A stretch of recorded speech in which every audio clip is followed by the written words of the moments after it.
ಅವಳ ಸಮೇತ ಬೆಡ್ ಮೇಲೆ ಬಿದ್ದೋನು ಕುಡಿದ ಅಮಲಿನಲ್ಲಿ ಹಾಗೆ ಅವಳ ಮುಖ ನೋಡುತ್ತಾ ಅಲ್ಲೇ ನಿದ್ದೆ ಹೋದ. ಅವನಿಂದ ಬಿಡಿಸಿಕೊಂಡ ಋತ್ವಿ, ಥೂ ಕುಡುಕುಂತಂದು, ಇವನಿಂದ ಸ್ವಲ್ಪ ದೂರನೇ ಇರಬೇಕು ಅಂತ ಅವನನ್ನು ಪಕ್ಕಕ್ಕೆ ತಳ್ಳಿ ಅಲ್ಲಿಂದ ತನ್ನ ರೂಮ್ಗೆ ಹೋಗುತ್ತಾಳೆ ನಿದ್ದೆ ಮಾಡಲು. ಬೆಳಿಗ್ಗೆಯ ಸೂರ್ಯನ ಕಿರಣಗಳು ಕಿಟಕಿಯ ಮೂಲಕ ಬಂದಾಗ ವಿಹಾನ್ಗೆ ಎಚ್ಚರವಾಯಿತು. ರಾತ್ರಿಯ ಅಮಲಿನಲ್ಲಿ ಅವನು ಮಾಡಿದ ಚೇಷ್ಟೆಗಳು ಮತ್ತು ಋತ್ವಿ ಅವನಿಗೆ ಕೊಟ್ಟ ಬಿಸಿ ಏಟುಗಳ ನೆನಪಾಗಿ ಅವನಿಗೆ ಮುಜುಗರವಾಯಿತು. ಅವನು ಕೆಳಗೆ ಬಂದಾಗ ಕಿಚನ್ನಿಂದ ಘಮಘಮಿಸುವ ಕಾಫಿಯ ಸುವಾಸನೆ ಬರುತ್ತಿತ್ತು. ಋತ್ವಿ ಸ್ನಾನ ಮುಗಿಸಿ ಅಚ್ಚುಕಟ್ಟಾಗಿ ರೆಡಿಯಾಗಿ ಕಾಫಿ ಕುಡಿಯುತ್ತಾ ಕುಳಿತಿದ್ದಳು. ನಿನ್ನೆಯ ಆ ಘಟನೆಗಳು ಅವಳಿಗೂ ಸಂಬಂಧವೇ ಇಲ್ಲವೇನೋ ಎಂಬಂತೆ ಅವಳ ಮುಖ ಗಂಭೀರವಾಗಿತ್ತು. ವಿಹಾನ್ ಮೆಲ್ಲಗೆ ಅವಳ ಹತ್ತಿರ ಬಂದು, ನೋಡು, ರಾತ್ರಿ ನಾನು ಕುಡಿದಿದ್ದೆ, ಏನೋ ಆಡಬಾರ್ದು ಆಡಿದೆ ಎಂದು ಮಾತು ಶುರು ಮಾಡಿದ. ಋತ್ವಿ ಅವನ ಕಣ್ಣಲ್ಲಿ ಕಣ್ಣಿಟ್ಟು, ಅಗ್ರಿಮೆಂಟ್ ಪ್ರಕಾರ ನಾನು ಇಲ್ಲಿ ಕೆಲಸ ಮಾಡುತ್ತಿದ್ದೀನಿ ಸರ್. ರಾತ್ರಿಯ ನಿಮ್ಮ ಪರ್ಸನಲ್ ಟೈಮ್ ಮುಗಿದಿದೆ, ಈಗ ಆಫೀಸ್ ಟೈಮ್. ಸೈಟ್ನಲ್ಲಿ ಏನೋ ಪೆಂಡಿಂಗ್ ಕೆಲಸ ಇದೆ ಅಂದಿದ್ರಲ್ಲ, ಹೊರಡೋಣವಾ ಎಂದು ಸೀದಾ ಮ್ಯಾಟರ್ಗೆ ಬಂದಳು. ವಿಹಾನ್ಗೆ ಮೊದಲ ಬಾರಿಗೆ ಒಬ್ಬಳು ಹುಡುಗಿ ತನ್ನನ್ನು ಇಷ್ಟೊಂದು ನಿರ್ಲಕ್ಷಿಸುತ್ತಿರುವುದು ನೋಡಿ ಒಳಗೊಳಗೆ ಅವಳ ಮೇಲೆ ಗೌರವ ಮತ್ತು ಸೆಳೆತ ಎರಡೂ ಶುರುವಾಯಿತು. ಫಾರ್ಮ್ ಹೌಸ್ನಿಂದ ಆಫೀಸ್ಗೆ ಬಂದ ಮೇಲೆ ವಿಹಾನ್ ತನ್ನ ಎಂದಿನ ಅಹಂಕಾರಿ ರೂಪಕ್ಕೆ ಮರಳಿದ. ರಾತ್ರಿಯ ರೊಮ್ಯಾನ್ಸ್ ಈಗ ಮಾಯವಾಗಿತ್ತು. ಅವನು ದೊಡ್ಡ ಮೀಟಿಂಗ್ ಹಾಲ್ನಲ್ಲಿ ಕುಳಿತು ಎಲ್ಲರ ಮುಂದೆ ಋತ್ವಿಯನ್ನು ಕರೆಸಿದ. ವಿಹಾನ್, ಋತ್ವಿ, ನೀನು ತುಂಬ ಬ್ರಿಲಿಯಂಟ್ ಅಂತ ನನಗೆ ಗೊತ್ತು, ನಿನಗೂ ಗೊತ್ತು. ಹಾಗಾಗಿ ನಮ್ಮ ಕಂಪನಿಯ ಅತ್ಯಂತ ಕಷ್ಟದ ಪ್ರಾಜೆಕ್ಟ್ ದಿ ಸ್ಕೈಲನ್ ಹೈಟ್ಸ್ ಜವಾಬ್ದಾರಿಯನ್ನು ನಿನಗೆ ಕೊಡುತ್ತಿದ್ದೀನಿ. ಇದರ ಡಿಸೈನ್ ರಿಪೋರ್ಟ್ ನಾಳೆ ಬೆಳಗ್ಗೆ 10 ಗಂಟೆಗೆ ನನ್ನ ಟೇಬಲ್ ಮೇಲೆ ಇರಬೇಕು. ಅದು ನಾನು ನಿಮ್ಮ PA, ನಾನು ಈ ಕೆಲಸ ಮಾಡಬೇಕಾ ಎಂದಳು ಋತ್ವಿ. ಹೌದು, PA ಅಂದರೆ ಏನು ಮಾಡಬಾರ್ದು ಅಂತ ಹೇಳಿದಿನಾ? ನಾನು ಹೇಳೋ ಪ್ರತಿ ಕೆಲಸನೂ ನೀನೇ ಮಾಡಬೇಕು, ಸುಮ್ಮನೆ ಕೊಡಲ್ಲ ಸ್ಯಾಲ್ರಿನ ಅಂತ ವ್ಯಂಗ್ಯ ಮಾಡ್ತಾನೆ. ಆಫೀಸ್ನಲ್ಲಿದ್ದ ಉಳಿದ ಇಂಜಿನಿಯರ್ಗಳು ಒಬ್ಬರ ಮುಖ ಒಬ್ಬರು ನೋಡಿಕೊಂಡರು. ಆ ಪ್ರಾಜೆಕ್ಟ್ ಮುಗಿಸಲು ಕನಿಷ್ಠ 1 ವಾರ ಬೇಕಿತ್ತು. ಋತ್ವಿ ಶಾಂತವಾಗಿ, ಸರ್, ಇದು ಕನಿಷ್ಠ 10 ದಿನದ ಕೆಲಸ ಅಂತ ನಿಮಗೂ ಗೊತ್ತು. ವಿಹಾನ್ ವ್ಯಂಗ್ಯವಾಗಿ ನಕ್ಕು, ಓಹೋ, ಆಗಲೇ ಭಯ ಶುರುವಾಯ್ತಾ? 1 ಕೋಟಿ ರೂಪಾಯಿ ಕೊಡೋಕೆ ಆಗಲ್ಲ ಅಂದಮೇಲೆ ಹೇಳಿದ್ದನ್ನು ಮಾಡಬೇಕು, ಇಲ್ಲ ಅಂದರೆ ರಿಸೈನ್ ಮಾಡಿ ಹೋಗಬೇಕು. ಆಮೇಲೆ ಕೋರ್ಟ್ ಕೇಸ್ ನಾನೇ ನೋಡ್ಕೊತೀನಿ. ಋತ್ವಿ ಒಂದು ಕ್ಷಣ ಕಣ್ಣು ಮುಚ್ಚಿ ತನ್ನ ಗೆಳೆಯ ಅನಿಕೇತ್ ಹೇಳುತ್ತಿದ್ದ ಮಾತನ್ನು ನೆನಪಿಸಿಕೊಂಡಳು. ಸೋಲುವ ಮುನ್ನ ಪ್ರಯತ್ನ ಪಡದೇ ಇರೋದು ಅಧರ್ಮ. ಋತ್ವಿ, ಸರಿ ಸರ್, ನಾಳೆ ಬೆಳಗ್ಗೆ 10 ಗಂಟೆಗೆ ರಿಪೋರ್ಟ್ ನಿಮ್ಮ ಕೈ ಸೇರುತ್ತೆ. ಆದರೆ ಒಂದು ಕಂಡೀಷನ್, ನಾನು ಈ ಪ್ರಾಜೆಕ್ಟ್ ಮುಗಿಸಿದರೆ ಇನ್ಮೇಲೆ ನೀವು ನನ್ನ ಪರ್ಸನಲ್ ವಿಷಯದಲ್ಲಿ ತಲೆ ಹಾಕಬಾರ್ದು. ವಿಹಾನ್ ಸವಾಲನ್ನು ಒಪ್ಪಿಕೊಂಡಂತೆ ತಲೆಯಾಡಿಸಿದ. ರಾತ್ರಿ 2 ಗಂಟೆ. ಆಫೀಸ್ನಲ್ಲಿ ಋತ್ವಿ ಒಬ್ಬಳೇ ಕೆಲಸ ಮಾಡುತ್ತಿರುವಾಗ ವಿಹಾನ್ ಅಲ್ಲಿಗೆ ಬರುತ್ತಾನೆ. ವಿಹಾನ್, ಇನ್ನೂ ಇಲ್ಲೇ ಇದೆಯಾ? ಸೋಲು ಒಪ್ಪಿಕೊಳ್ಳೋದು ಸುಲಭ ಋತ್ವಿ, ಹಠ ಮಾಡಿ ಆರೋಗ್ಯ ಹಾಳು ಮಾಡ್ಕೋಬೇಡ. ಋತ್ವಿ, ಸೋಲು ಅನ್ನೋದು ನನ್ನ ಡಿಕ್ಷನರಿಲೇ ಇಲ್ಲ ವಿಹಾನ್ ರಾಯ್. ನನ್ನ ಶಕ್ತಿ ಏನು ಅಂತ ನಾಳೆ ಬೆಳಗ್ಗೆ ನಿಮಗೆ ಅರ್ಥ ಆಗುತ್ತೆ. ಈಗ ನನಗೆ ಕೆಲಸ ಮಾಡೋಕೆ ಬಿಡಿ. ನಿಮ್ಮ ಕಾಟ ಕೊಡೋಕೆ ನಾಳೆ ಟೈಮ್ ಇದೆಯಲ್ಲ. ಮರುದಿನ ಬೆಳಗ್ಗೆ 10 ಗಂಟೆಗೆ ವಿಹಾನ್ ಕ್ಯಾಬಿನ್ನಲ್ಲಿ ಋತ್ವಿ ಫೈಲ್ ಟೇಬಲ್ ಮೇಲೆ ಇಡುತ್ತಾ, ಈಗೋ ನೋಡಿ ನಿಮ್ಮ ರಿಪೋರ್ಟ್, ಪ್ರತಿಯೊಂದು ಡೀಟೇಲ್ಸ್ ಚೆಕ್ ಮಾಡಿಕೊಳ್ಳಿ ಅಂದ ಹಾಗೆ ಇದರಲ್ಲಿ ನಾನು 20 ಲಕ್ಷ ರೂಪಾಯಿ ಉಳಿತಾಯವಾಗುವಂತಹ ಹೊಸ ಪ್ಲ್ಯಾನ್ ಕೂಡ ಸೇರಿಸಿದ್ದೀನಿ. ವಿಹಾನ್ ಆಶ್ಚರ್ಯದಿಂದ ಫೈಲ್ ನೋಡುತ್ತಾ, ಇದು ಸಾಧ್ಯವೇ ಇಲ್ಲ. ಋತ್ವಿ, ಸಾಧ್ಯ ಅನ್ನೋದನ್ನು ಮಾಡಿ ತೋರಿಸೋದೇ ಋತ್ವಿ. ಈಗ ಹೇಳಿ ಸರ್, ಮುಂದಿನ ಸೈಟ್ ವಿಸಿಟಿಂಗ್ ಯಾವಾಗ ಎಂದು ನಗುತ್ತಾ ಅಲ್ಲಿಂದ ಹೋಗುತ್ತಾಳೆ. ಪ್ರಾಜೆಕ್ಟ್ ಸಬ್ಮಿಟ್ ಮಾಡಿ ಋತ್ವಿ ತನ್ನ ಕ್ಯಾಬಿನ್ನಲ್ಲಿ ಕುಳಿತಿದ್ದಾಗ ಹೊರಗಡೆ ಬುಲೆಟ್ ಬಂದು ನಿಂತ ಶಬ್ದವಾಯಿತು. ಹೆಲ್ಮೆಟ್ ತೆಗೆದು ಸ್ಟೈಲಿಶ್ ಆಗಿ ಆಫೀಸ್ ಒಳಗೆ ಬಂದವನೇ ಅನಿಕೇತ್. ಕೈಯಲ್ಲಿ ಋತ್ವಿ ಇಷ್ಟಪಡುವ ಸ್ಪೆಷಲ್ ಕಾಫಿ ಮತ್ತು ಅವಳ ಕೈಗೆ ಹಚ್ಚಲು ಮೆಡಿಕೇಟೆಡ್ ಕ್ರೀಮ್ ಇತ್ತು. ಅವನನ್ನು ನೋಡಿದ ತಕ್ಷಣ ಋತ್ವಿಯ ಮುಖದಲ್ಲಿ ಅರಳಿದ ನಗು ಅಲ್ಲಿಯವರೆಗೂ ಅವಳನ್ನು ಗಮನಿಸುತ್ತಾ ವಿಹಾನ್ಗೆ ಚುಚ್ಚಿದಂತಾಯಿತು. ಅನಿಕೇತ್, ಏನೇ ಬಂಗಾರಿ, ರಾತ್ರಿ ಪೂರ್ತಿ ಫೋನ್ ಮಾಡಿಲ್ಲ, ಕೆಲಸ ಅಷ್ಟೊಂದಿತ್ತಾ? ನೋಡು, ನಿನ್ನ ಕಣ್ಣು ಹೇಗೆ ಕೆಂಪಾಗಿದೆ ಎಂದು ಅವಳ ಹತ್ತಿರ ಬಂದು ಸೀದಾ ಅವಳ ಕೆನ್ನೆ ಸವರಿದ. ಋತ್ವಿ ಅಕ್ಕರೆಯಿಂದ, ಅಯ್ಯೋ ಅನಿ, ನೀನು ಇಲ್ಲಿಗೆ ಯಾಕೆ ಬಂದೆ? ನಾನೇ ಸಂಜೆ ಬರ್ತಿದ್ದೆ ಅಲ್ವಾ ಎಂದಳು. ಅನಿಕೇತ್ ಅವಳ ಕೈ ಹಿಡಿದು, ಆ ವಿಹಾನ್ ರಾಯ್ ರಾಕ್ಷಸ ನಿನ್ನ ಕೈಗೆ ಗಾಯ ಮಾಡಿದ್ದಾನೆ ಅಂತ ಗೊತ್ತಾದ ಮೇಲೆ ಸುಮ್ಮನೆ ಇರೋಕ್ಕಾಗುತ್ತಾ? ತೋರಿಸಿ ಇಲ್ಲಿ ಎಂದು ನೆನ್ನೆ ಬಳೆ ಚುಚ್ಚಿ ರಕ್ತ ಬಂದಿದ್ದ ಜಾಗಕ್ಕೆ ಮದ್ದನ್ನು ಹಚ್ಚಲು ಶುರು ಮಾಡಿದ. ತನ್ನ ಕ್ಯಾಬಿನ್ ಗಾಜಿನ ಮೂಲಕ ಇದನ್ನು ನೋಡುತ್ತಿದ್ದ ವಿಹಾನ್ ಕೈಯಲ್ಲಿದ್ದ ಪೆನ್ನು ಪಟಕ್ಕನೆ ಮುರಿಯಿತು. ಯಾರಿಗೂ ಸಿಗದ ಋತ್ವಿಯ ಆ ನಗು, ಆ ಸಲುಗೆ ಒಬ್ಬ ಸಾಮಾನ್ಯ ಹುಡುಗನಿಗೆ ಸಿಗುತ್ತಿರುವುದು ಅವನಿಗೆ ಸಹಿಸಲಾಗಲಿಲ್ಲ. ಸೀದಾ ಹೊರಗೆ ಬಂದವನೇ ಕಿರುಚಿದ, ವಿಹಾನ್, ಇದೇನು ಆಫೀಸಾ ಅಥವಾ ಪಾರ್ಕಾ? ಯಾರಿವನು? ಹೊರಗಿನವರಿಗೆ ಇಲ್ಲಿ ಅನುಮತಿ ಇಲ್ಲ ಅಂತ ಗೊತ್ತಿಲ್ವೇ? ಅನಿಕೇತ್ ಧೈರ್ಯವಾಗಿ ಎದ್ದು ನಿಂತ. ನಾನು ಋತ್ವಿಯ ಬೆಸ್ಟ್ ಫ್ರೆಂಡ್ ಅನಿಕೇತ್. ಅವಳ ಕೈಗೆ ಗಾಯ ಮಾಡಿರೋ ಆ ರಾಕ್ಷಸ ಯಾರು ಅಂತ ನೋಡೋಕ್ ಬಂದೆ. ನೀವೇ ಅನ್ಸುತ್ತೆ ಅಲ್ವಾ ಎಂದು ವಿಹಾನ್ ಕಣ್ಣಲ್ಲಿ ಕಣ್ಣಿಟ್ಟು ನೋಡಿದ. ವಿಹಾನ್ ಕೋಪದಿಂದ ಋತ್ವಿಯ ಕಡೆ ತಿರುಗಿ, ಋತ್ವಿ, ಕೆಲಸದ ಮಧ್ಯೆ ಇಂಥವರನ್ನು ಕರ್ಕೊಂಡು ಬರೋದಾದ್ರೆ ಅಗ್ರಿಮೆಂಟ್ ಬ್ರೇಕ್ ಆಗುತ್ತೆ, ನೆನ್ಪಿರ್ಲಿ. ಋತ್ವಿ ಖಡಕ್ಕಾಗಿ, ಸರ್, ಇದು ನನ್ನ ಬ್ರೇಕ್ ಟೈಮ್. ಅಷ್ಟಕ್ಕೂ ನಿನ್ನೆ ರಾತ್ರಿ ನೀವು ನನ್ನನ್ನು ಬಾರ್ಗೆ ಕರ್ಕೊಂಡು ಹೋಗಿದ್ದು ಯಾವ ಅಗ್ರಿಮೆಂಟ್ನಲ್ಲಿ ಇತ್ತು? ಅನಿ ನನ್ನ ಫ್ರೆಂಡ್ ಮಾತ್ರ ಅಲ್ಲ, ನನ್ನ ಲೈಫ್. ಅವನಿಗೆ ಗೌರವ ಕೊಡೋದನ್ನ ಕಲ್ತ್ಕೊಳ್ಳಿ. ವಿಹಾನ್, ನನ್ನ ಎಂಪ್ಲಾಯೀಸ್ ಯಾರ ಜೊತೆ ಇರಬೇಕು ಅನ್ನೋದನ್ನ ನಾನೇ ಡಿಸೈಡ್ ಮಾಡ್ತೀನಿ. ಅನಿಕೇತ್, ಅವಳು ನಿಮ್ಮ ಎಂಪ್ಲಾಯ್ ಇರ್ಬೋದು, ಆದರೆ ಅವಳ ಮನಸ್ಸು ನನ್ನ ಹತ್ತಿರ ಇದೆ. ನೀವು ಹಣದಿಂದ ಎಲ್ಲವನ್ನೂ ಕೊಂಡುಕೊಳ್ಳಬಹುದು ವಿಹಾನ್ ರಾಯ್, ಆದರೆ ಋತ್ವಿಯ ನಗುವನ್ನಲ್ಲ ಎಂದು ಅನಿಕೇತ್ ವಿಹಾನ್ ಮುಖಕ್ಕೆ ಹೊಡೆದಂಗೆ ಹೇಳಿ ಅಲ್ಲಿಂದ, ಋತ್ವಿ, ಸಂಜಯ್ ಸಿಗೋಣ ಅಂತ ಅಲ್ಲಿಂದ ಹೋಗುತ್ತಾನೆ. ಅವನು ಹೋದ ಮೇಲೆ, ವಿಹಾನ್, ಅವನಿಗೆ ಅಷ್ಟೊಂದು ಸಲುಗೆ ಕೊಡೋ ಅಗತ್ಯ ಏನಿದೆ? ಕೈಗೆ ಔಷಧ ಹಚ್ಚೋಕೆ ಅವನೇ ಬೇಕಾ? ಋತ್ವಿ, ಯಾಕೆ ಸರ್, ನಿಮಗೆ ಹೊಟ್ಟೆ ಉರಿಯುತ್ತಿದೆಯಾ? ಅಥವಾ ನಾನು ಇನ್ನೊಬ್ಬರ ಜೊತೆ ಖುಷಿಯಾಗಿರೋದು ನಿಮಗೆ ಇಷ್ಟ ಇಲ್ವಾ? ವಿಹಾನ್, ನನಗೆ ಯಾಕೆ ಉರಿ? ನನಗಿರೋ ಸ್ಟೇಟಸ್ಗೆ ನಿನ್ನಂತ 1000 ಹುಡುಗಿಯರು ಸಿಗ್ತಾರೆ. ಋತ್ವಿ, ಆದರೆ ಆ 1000 ಜನರಲ್ಲಿ ಋತ್ವಿ ಇರಲ್ಲ ಅನ್ನೋದು ನಿಮಗೂ ಗೊತ್ತು. ಹೋಗಿ ಸರ್, ನಿಮ್ಮ ಕೆಲಸ ನೋಡ್ಕೊಳ್ಳಿ. ವಿಹಾನ್ ಋತ್ವಿ ಮಾತಿಗೆ ಕೋಪದಿಂದ ನೋಡಿ, ಇದೇ ಕಣೆ ಮುಂದೆ ನಿನಗೆ ಅಂತ ಅಂದು ಅಲ್ಲಿಂದ ಹೋಗುತ್ತಾನೆ.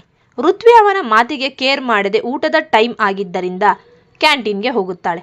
ಅಂದು ಭಾನುವಾರ ಬೆಳಗ್ಗೆ ಋತ್ವಿ ತನ್ನ ತಂದೆಯ ಡಿಸ್ಚಾರ್ಜ್ ಪ್ರಕ್ರಿಯೆಗಳನ್ನು ಮುಗಿಸಲು ಆಸ್ಪತ್ರೆಗೆ ಬಂದಳು. ಆರವ್ ರಾಯ್ ಒಬ್ಬ ಡಾಕ್ಟರ್ ಆಗಿ ಮಾತ್ರವಲ್ಲದೆ ಒಬ್ಬ ಒಳ್ಳೆಯ ಮನುಷ್ಯನಾಗಿ ಅವಳ ತಂದೆಯ ಪ್ರಾಣ ಉಳಿಸಿದ್ದಕ್ಕೆ ಋತ್ವಿಗೆ ಅವನ ಮೇಲೆ ಅಪಾರ ಗೌರವವಿತ್ತು. ಕ್ಯಾಬಿನ್ನಲ್ಲಿ ಭೇಟಿಯಾದಾಗ ಆರವ್ ಮುಗುಳ್ನಗುತ್ತಾ, ಋತ್ವಿ, ನಿಮ್ಮ ತಂದೆ ಈಗ ಚೇತರಿಸಿಕೊಂಡಿದ್ದಾರೆ, ನೀವು ಚಿಂತೆ ಮಾಡಬೇಡಿ ಅಂದ. ಹಾಗೆ ತುಂಬ ಸ್ಟ್ರೆಸ್ ತಗೊಂಡಿದ್ದೀರಾ ಅನಿಸುತ್ತೆ, ಒಂದು ಕಪ್ ಕಾಫಿ ಕುಡಿಯೋಣವಾ ಎಂದು ಸ್ನೇಹದಿಂದ ಕೇಳಿದ. ಋತ್ವಿ ಕೂಡ, ಖಂಡಿತ ಸರ್, ನೀವು ನನ್ನ ತಂದೆಯ ಪ್ರಾಣ ಉಳಿಸಿದವರು, ನಿಮಗೆ ಇಲ್ಲ ಅನ್ನಲು ಸಾಧ್ಯವೇ ಎಂದು ಒಪ್ಪಿಕೊಂಡಳು. ಇಬ್ಬರು ಹಾಸ್ಪಿಟಲ್ ಕ್ಯಾಂಟೀನ್ನಲ್ಲಿ ಕುಳಿತು ಹರಟುತ್ತಿದ್ದರೂ ಋತ್ವಿ ಮನಬಿಚ್ಚಿ ನಗುತ್ತಿರುವುದನ್ನು ಆರವ್ ಕುತೂಹಲದಿಂದ ನೋಡುತ್ತಿದ್ದ. ಅದೇ ಸಮಯದಲ್ಲಿ ವಿಹಾನ್ ತನ್ನ ಅಣ್ಣನನ್ನು ನೋಡಲು ಆಸ್ಪತ್ರೆಗೆ ಬಂದ. ಅಣ್ಣನ ಮೇಲೆ ಎಷ್ಟೇ ಮುನಿಸು ಇದ್ದರೂ ಅಣ್ಣನಿಲ್ಲದೆ ಅವನಿಗೆ ಇರಲು ಸಾಧ್ಯವಿರಲಿಲ್ಲ. ಕ್ಯಾಬಿನ್ನಲ್ಲಿ ಅಣ್ಣ ಇಲ್ಲದಿದ್ದಾಗ ನರ್ಸ್ ಬಳಿ ವಿಚಾರಿಸಿದ. ಕ್ಯಾಂಟೀನ್ಗೆ ಬಂದವನಿಗೆ ಕಂಡ ದೃಶ್ಯವೇ ಬೇರೆ. ಋತ್ವಿ ತನ್ನ ಅಣ್ಣನ ಜೊತೆ ಅಷ್ಟೊಂದು ಆಪ್ತವಾಗಿ ನಗುನಗುತ್ತಾ ಮಾತನಾಡುತ್ತಿರುವುದನ್ನು ಕಂಡು ವಿಹಾನ್ ರಕ್ತ ಕುದಿಯಲಾರಂಭಿಸಿತು. ನನ್ನ ಹತ್ತಿರ ಯಾವಾಗಲೂ ಜಗಳವಾಡುವ ಈ ಹುಡುಗಿ ಅಣ್ಣನ ಹತ್ತಿರ ಇಷ್ಟು ಖುಷಿಯಾಗಿದ್ದಾಳ ಎಂಬ ಅಸೂಯೆ ಅವನನ್ನು ಆವರಿಸಿತು. ವಿಹಾನ್ ಸೀದಾ ಅವರ ಟೇಬಲ್ ಹತ್ರ ಬಂದು ಜೋರಾಗಿ ಕುರ್ಚಿ ಎಳೆದು ಅವರಿಬ್ಬರ ಮಧ್ಯೆಯೇ ಕುಳಿತನು. ವಿಹಾನ್, ಓಹೋ, ಇಲ್ಲಿ ದೊಡ್ಡ ಕಾಫಿ ಪಾರ್ಟಿನೇ ನಡೀತಿದೆಯಲ್ಲ. ಡಾಕ್ಟರ್ ಸಾಹೇಬ್ರು ಪೇಷಂಟ್ ಮನೆಯವ್ರ ಜೊತೆ ಇಷ್ಟು ಕ್ಲೋಸ್ ಆಗಿ ಇರ್ತಾರೆ ಅಂತ ನನಗೆ ಗೊತ್ತಿರಲಿಲ್ಲ. ಆರವ್ ಸಮಾಧಾನದಿಂದ, ವಿಹಾನ್, ಸಂಡೇ ಅಲ್ವಾ, ಯಾಕೆ ಇಷ್ಟು ಸಿಟ್ಟಾಗಿದ್ದೀಯಾ? ಬಾ, ಕಾಫಿ ಕೊಡಿ. ವಿಹಾನ್ ಋತ್ವಿಯ ಕಣ್ಣಲ್ಲಿ ಕಣ್ಣಿಟ್ಟು ವ್ಯಂಗ್ಯವಾಗಿ, ನನಗೆ ಕಾಫಿ ಬೇಡ ಅಣ್ಣ, ಕೆಲವರಿಗೆ ಕೆಲಸಕ್ಕಿಂತ ಬೇರೆಯವರನ್ನು ಬುಟ್ಟಿಗೆ ಹಾಕಿಕೊಳ್ಳೋದೇ ದೊಡ್ಡ ಕೆಲಸ ಆಗಿಬಿಟ್ಟಿದೆ. ಆಫೀಸ್ನಲ್ಲಿ ಸ್ವಾಭಿಮಾನದ ಮಾತಾಡೋರು ಆಚೆ ಬಂದರೆ ಹೀಗೆ ಫ್ರೆಂಡ್ಲಿ ಆಗಿಬಿಡ್ತಾರೆ. ಋತ್ವಿಯ ಮುಖ ಕೋಪದಿಂದ ಕೆಂಪಾಯಿತು. ಅವಳು ಏನೋ ಹೇಳಲು ಹೋದಾಗ ಆರವ್ ಅವಳನ್ನು ತಡೆದನು. ಋತ್ವಿ, ವಿಹಾನ್ ಸರ್, ನಿಮ್ಮ ಕೆಟ್ಟ ದೃಷ್ಟಿಗೆ ಎಲ್ಲವೂ ಕೆಟ್ಟದಾಗಿಯೇ ಕಾಣುತ್ತೆ. ಇದು ಗೌರವದ ಸಂಬಂಧ, ನಿಮ್ಮ ಹಾಗೆ ಕೀಳು ಮಟ್ಟದ್ದಲ್ಲ. ವಿಹಾನ್, ಹೌದು ಹೌದು, ನಿನ್ನ ಗೌರವ ಎಂಥದ್ದು ಅಂತ ನನಗೆ ಗೊತ್ತು. ಅಣ್ಣ, ನೀನು ಇವಳ ಮಾತಿಗೆ ಮರುಳಾಗಬೇಡ.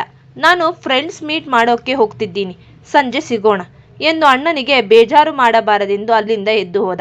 ಆದರೆ ಹೋಗುವಾಗ ಅವನ ಕಣ್ಣುಗಳು ಋತ್ವಿಯನ್ನು ಸುಡುವಂತೆ ನೋಡುತ್ತಿದ್ದವು. ಆಸ್ಪತ್ರೆಯಿಂದ ಸಿಟ್ಟಿನಲ್ಲೇ ಹೊರಬಂದ ವಿಹಾನ್ ತನ್ನ ಮನಸ್ಸನ್ನು ಬದಲಾಯಿಸಿಕೊಳ್ಳಲು ನಗರದ ಐಷಾರಾಮಿ ಫ್ಯಾಮಿಲಿ ರೆಸ್ಟೋರೆಂಟ್ ಕಮ್ ಪಬ್ನೊಂದರಲ್ಲಿ ತನ್ನ ಗೆಳೆಯರೊಂದಿಗೆ ಪಾರ್ಟಿ ಮಾಡಲು ನಿರ್ಧರಿಸಿದ. ಕೈಯಲ್ಲಿ ಡ್ರಿಂಕ್ಸ್ ಇದ್ದರೂ ಅವನ ಕಣ್ಣ ಮುಂದೆ ಅಣ್ಣನ ಜೊತೆ ನಗುತ್ತಿದ್ದ ಋತ್ವಿಯ ಮುಖವೇ ಬರುತ್ತಿತ್ತು.